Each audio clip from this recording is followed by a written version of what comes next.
ನಮಸ್ಕಾರ ಸ್ನೇಹಿತರೆ. ಇವತ್ತು ನಾವು ಪುದೀನ ಅವರೆಕಾಯಿ ಪಲಾವ್ ಮಾಡೋಣ. ಫಸ್ಟ್ ಇದಕ್ಕೆ ನಾನು ಎಣ್ಣೆ ಹಾಕ್ಕೊಂಡು ಜೀರಿಗೆ, ಚಕ್ಕೆ, ಲವಂಗ, ಏಲಕ್ಕಿ ಹಾಕ್ಕೊಂಡು ಸ್ವಲ್ಪ ಒಂದು ಪಲಾವ್ ಎಲೆ ಹಾಕ್ಕೊಂಡಿನಿ. ಅದಾದಮೇಲೆ ಒಂದು ಜಾರಿಗೆ ಕೊತ್ತಂಬರಿ ಸೊಪ್ಪು, ಪುದೀನ, ಹಸಿಮೆಣ್ಸಿನ್ಕಾಯಿ, ಬೆಳ್ಳುಳ್ಳಿ, ಶುಂಠಿ, ಸ್ವಲ್ಪ ಸ್ವಲ್ಪ ಕಾಯಿ ತುರಿ, ಕಾಯಿನ ಕಟ್ ಮಾಡಿದ್ರೆ ಹಾಕೋಬೋದು. ಸ್ವಲ್ಪ ಉಪ್ಪು, ನೀರು ಹಾಕಿ ಸಣ್ಣಗೆ ರುಬ್ಕೋರಿ. ಆದಷ್ಟು ಸಣ್ಣಗೆ ರುಬ್ಕೊಂಡ್ರೆ ಚಲೋ ಆಗ್ತೈತಿ. ಇದು ನೀವು ಎಲ್ಲ ಪಲಾವ್ಗೂ ಯೂಸ್ ಮಾಡ್ಬೋದು. ಇದೊಂದು ಮಸಾಲೆ ಇದ್ದರೆ ತುಂಬ ಟೇಸ್ಟಿ ಆಗ್ತೈತಿ ಪಲಾವು.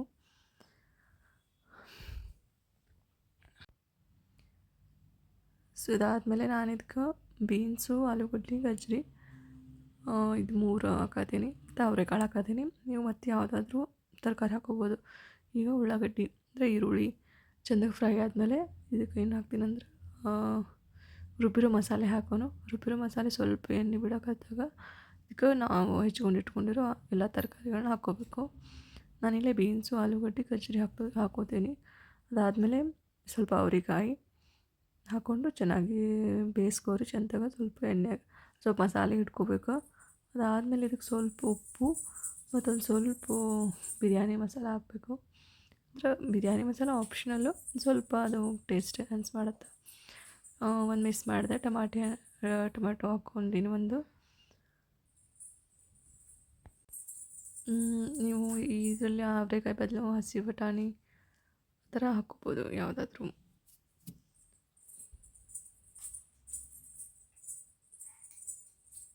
ಅದಾದಮೇಲೆ ಇವಾಗ ನೀವು ಎಷ್ಟು ಪ್ರಮಾಣದ ಅಕ್ಕಿ ತೊಗೊಂಡಿರ್ತೀರಿ ಅದಕ್ಕೆ 2ರಷ್ಟು ನೀರು ಹಾಕೋರಿ.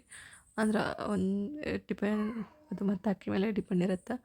ನಿಮ್ಗೆ ಗೊತ್ತಿರುತ್ತಲ್ಲ, ನೋಡ್ಕೊಂಡು ಹಾಕೋರಿ. ಸೊ ಅದಾದಮೇಲೆ ಸ್ವಲ್ಪ ಅಕ್ಕಿ ನೀರು ಕುದಿಯಾಕತ್ತಾಗ ಸ್ವಲ್ಪ ನಿಂಬೆಹಣ್ಣು ಹಿಂಡ್ಕೊಂಡು ಕೊತ್ತಂಬರಿ ಸೊಪ್ಪು ಹಾಕಿ ಒಂದು ಸ್ವಲ್ಪ ಮೇಲೆ ತುಪ್ಪ ಹಾಕ್ತೀನಿ.